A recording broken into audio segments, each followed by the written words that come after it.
India has made significant strides in regulating advertisements across various sectors such as tobacco, alcohol, prenatal gender determination, pharmaceuticals, misleading promotions, etc. These regulations are primarily rooted in protecting public health, promoting ethical behavior, and ensuring that consumers are not misled. However, an area that remains largely unchecked is the matrimonial section in newspapers and online platforms, which continue to perpetuate outdated gender norms, sexism, and patriarchal ideas. The Cable Television Networks Act of 1995, and in particular Section 6 of that Act, mandates everyone to transmit or retransmit through a cable service only those advertisements that conform with the advertisement code which is provided in Rule 7 of the Cable Television Network Rules of 1994. The advertisement code provides that advertisements carried in any cable service should conform with the laws of the country and not offend the subscriber's morality, decency, or religious sentiments. The advertisement code also provides a list of qualities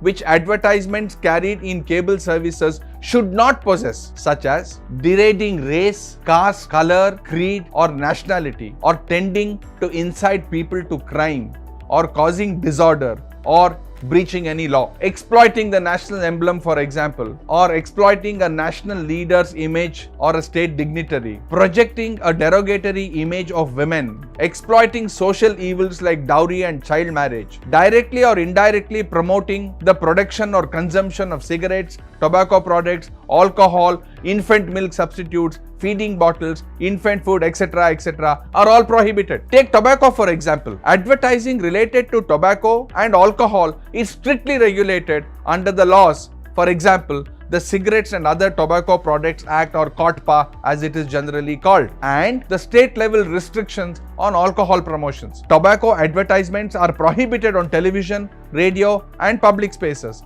Similarly, alcohol advertising is banned, although surrogate advertising often finds loopholes by promoting other products under similar brand names. Another area is prenatal gender determination. The Preconception and Prenatal Diagnostic Techniques Act of 1994 bans advertisements relating to sex determination. This regulation is crucial in combating the societal preference for male children over females and addressing the skewed gender ratios in our country. Advertisements that promote prenatal gender determinations are illegal with stringent penalties for violators. The Drugs and Magic Remedies Objectionable Advertisements Act of 1954 prohibits misleading advertisements that promote cures for serious diseases like cancer or even diabetes or AIDS. Additionally, the Central Drug Standards Control Organization, that is the CDSCO, monitors the promotion of pharmaceutical products,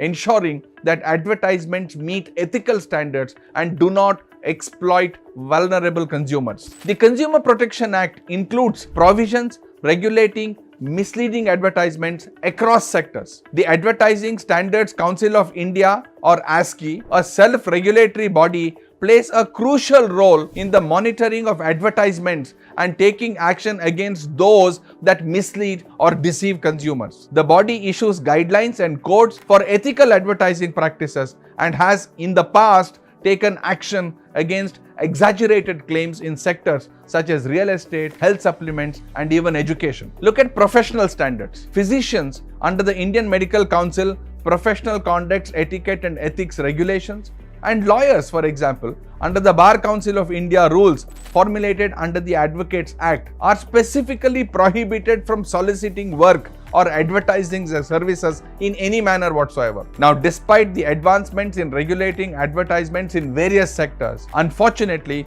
the matrimonial section still remains a glaring blind spot. These ads, often appearing in classified sections of leading newspapers and online platforms, continue to reflect the deep-rooted sexism and patriarchal values, whilst the ASCI regulates misleading and harmful advertisements in other sectors. There is no specific regulatory body overseeing matrimonial ads. The lack of guidelines or even a governing authority or structure allows the perpetuation of discriminatory language and content. Moreover, many people do not even perceive these advertisements as problematic, as they mirror, unfortunately, the entrenched societal expectations.